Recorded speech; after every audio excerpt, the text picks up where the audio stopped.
जय हिंद साथियों। स्वागत है आपका एक बार फिर से आपके अपने YouTube channel RS education centre पर। साथियों, इस सेशन में हम बात करने वाले हैं BCI भर्ती और साथ में हम बात करेंगे PTI भर्ती के बारे में।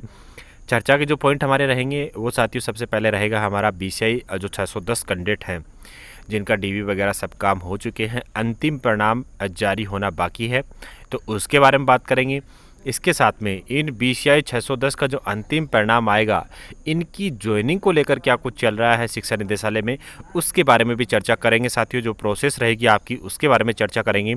इसके साथ में जो PTI ओनली काउंसलिंग में जो कैंडिडेट हैं जो इंतज़ार कर रहे हैं, क्योंकि कुछ साथी हैं जो यहाँ पर साथियों ज्वाइन कर चुके हैं, बहुत से साथी ऐसे हैं जो ओनली काउंसलिंग में इंतज़ार कर रहे हैं, तो जो लिस्ट आने वाली है वो कब तक क्या आ सकती है, कितने कैंडिडेट अब ज्वाइन करने वाले हैं इस लिस्ट में, इसके बारे में हम चर्चा करेंगे। साथ में जो सबसे महत्वपूर्ण जो चर्चा का विषय है PTI भर्ती के लिए, वो PTI अपात्र की सूची आएगी या नहीं आएगी, क्योंकि लगातार आप सभी के साथियों कॉल प्राप्त होते हैं। बहुत से बीच में हमने ऐसे मामले देखे, उसके बाद में आप सबका विश्वास डगमगाना साथियों लाजमी है। तो बिल्कुल चर्चा करेंगे कि PTI की अपात्र की सूची आपको देखने को मिलेगी या नहीं मिलेगी, या फिर अगर मिलेगी तो कौन कैंडिडेट साथियों इंतज़ार कर सकता है, इसके बारे में कंप्लीट चर्चा इस सेशन में हम करने वाले हैं। तो इम्पोर्टेंट सेशन है, अंत तक जरूर देख लीजिएगा। और अगर आप चैनल पर पहली बार विजिट कर रहे हैं तो चैनल को सब्सक्राइब जरूर कर दीजिएगा, ताकि कंपटीशन एग्जाम से संबंधित हर ऑथेंटिक न्यूज आपको सबसे पहले मिल सके।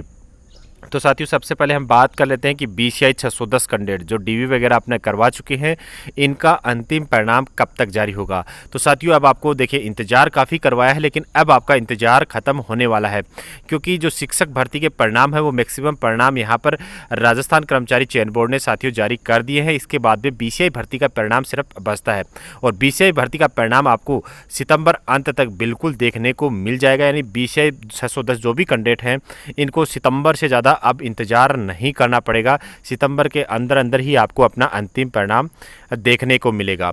इसके साथ में जो आपकी प्रोसेस रहेगी उसके बारे में बात कर लेते हैं कि ज्वाइनिंग आपको कब तक क्या मिल जाएगी, क्योंकि आपके मन में डाउट ये चल रहा है कि परिणाम तो आ जाएगा, लेकिन आचार संहिता में क्या हमारी ज्वाइनिंग हो पाएगी या नहीं हो पाएगी। तो बिल्कुल आप चिंतित ना होइए, आप अपना जो परिणाम है उसे प्राप्त कीजिए पहले सितंबर के अंत तक। अगर आपका परिणाम जारी करते हैं राजस्थान कर्मचारी चयन बोर्ड, तो बिल्कुल आपको यहाँ पर साथियों 20 अक्टूबर तक मैक्सिमम आपको ज्वाइनिंग यहाँ पर मिलने वाली है। बिल्कुल भी आप चिंतित ना हो, 20 अक्टूबर तक यहाँ पर आपको जो बीकानेर निदेशालय है वो साथियों यहाँ पर ज्वाइनिंग करवा देगा। प्रोसेस आप सबको पता होगा, अगर नहीं पता है तो मैं आपको बता देता हूँ। जैसे ही आपका अंतिम परिणाम जारी होगा, आपकी लिस्ट भेजी जाएगी बीकानेर शिक्षा निदेशालय में। शिक्षा निदेशालय साथियों आपको 2 से 3 दिन का समय देकर यहाँ पर आपके डिस्ट्रिक्ट चॉइस जो आपसे भरवाए जाएंगे वो बिल्कुल यहाँ पर आपसे भरवाए जाएंगे। इसके बाद में आपका डिस्ट्रिक्ट अलॉटमेंट, और तुरंत साथियों डिस्ट्रिक्ट अलॉटमेंट के साथ में ही आपके नियुक्ति आदेश कि कब तक आपको ज्वाइनिंग देनी है। तो बिल्कुल आप 20 अक्टूबर मैक्सिमम मान के चलिए यहाँ पर आपकी ज्वाइनिंग हो जाएगी। चुनाव की जो आचार संहिता लगने वाली है, इसको लेकर बिल्कुल भी चिंतित होने की ज़रूरत नहीं है, क्योंकि जो डिपार्टमेंट है वो बिल्कुल तैयारी के साथ चल रहे हैं कि अगर कहीं आचार संहिता लगती है तो बिल्कुल चुनाव आयोग की परमिशन के साथ आपको ज्वाइनिंग दी जा सकती है। तो बिल्कुल थोड़ा सा इंतज़ार और कीजिए, तुरंत आपको साथियों खुशियाँ मिलने वाली है। अब बात करते हैं हम PTI भर्ती के रिगार्डिंग। सबसे पहला जो पॉइंट है वो है आपका PTI ओनली काउंसलिंग की ज्वाइनिंग। यहाँ पर कुछ कैंडिडेट की 700 से 800 के बीच में जो कैंडिडेट की लिस्ट आई थी, बिल्कुल यहाँ पर साथियों उसके बाद में अब कैंडिडेट इंतजार कर रहे हैं कि और लिस्ट कब आएगी। तो बिल्कुल आपका भी इंतजार साथियों इसी वीक में ख़त्म होगा, यानी कल या परसों में साथियों यहाँ पर आपको जो लिस्ट है वो देखने को मिलेगी। मैक्सिमम आपके चांसेस हैं कि आपको कल ही लिस्ट देखने को मिले। जिन कैंडिडेट का वेरिफिकेशन हो चुका है, डाटा यहाँ पर बीकानेर निदेशालय में आ चुका है, उनके नियुक्ति आदेश साथियों यहाँ पर जारी कर दिए जाएंगे। बिल्कुल भी चिंतित होने की ज़रूरत नहीं है। अगर देखिए यहाँ पर अप्रोक्सीमेटेड अगर 1000 कैंडिडेट की लिस्ट आती है तो बाकी को चिंतित होने की ज़रूरत नहीं है कि हमारी ज्वाइनिंग नहीं हो रही है, मेरे तो डॉक्यूमेंट वैलिड हैं, या फिर और जो अदर स्टेट के कैंडिडेट थे उनको ले लिया, हमको क्यों नहीं लिया। साथियों ये सब चीज़ें देखिए अपने आप से कहने की बजाय मेरे हिसाब से वेरिफिकेशन का विषय है, और ये सब सारी चीज़ें साथियों बीकानेर निदेशालय पर डिपेंड करती है। आपको बिल्कुल भी इस चीज़ में चिंतित होने की जरूरत नहीं है। अगर आप वैलिड कैंडिडेट है तो आपको ज्वाइनिंग तय समय में दे दी जाएगी। जो मैंने आपको पहले भी बताया है, सितंबर में मैक्सिमम कैंडिडेट को ज्वाइनिंग देने का प्रयास यहाँ पर बीकानेर निदेशालय कर रहा है। इसके साथ में यहाँ पर अगर कैंडिडेट को अगर ये भी होता है कि मान लीजिए कुछ कैंडिडेट बच जाते हैं, तो जैसे कि मैंने बीसीआई भर्ती के लिए बताया, सेम यहाँ पर पीटीआई भर्ती के कैंडिडेट को भी चुनाव आचार संहिता को लेकर चिंतित होने की ज़रूरत नहीं है, आपकी ज्वाइनिंग हो जाएगी। अब बात करते हैं यहाँ पर पीटीआई की अपात्र सूची के बारे में। काफ़ी कॉल आप सबके प्राप्त होते हैं कि मेरे इतने नंबर हैं, इंतज़ार करूँ या ना करूँ।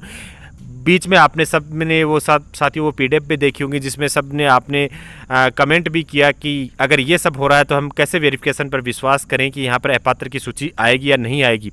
देखिए साथियों, कुछ ना कुछ अगर हम बात करें तो हर चीज़ में ऊपर नीचे हर जगह होता है, इस चीज़ से डिनाई नहीं किया जा सकता। लेकिन फिर होता ना कि पूरे सिस्टम पर ही हम अंगुली उठा दें या फिर पूरे सिस्टम से ही अगर हम विश्वास उठा दें तो मेरे हिसाब से फिर साथियों उस चीज़ का रिजल्ट निकल कर नहीं आता है। तो बिल्कुल आपके लिए देखिए इतनी बुरी खबर नहीं है कि पीटीआई की अपात्र की सूची नहीं आएगी।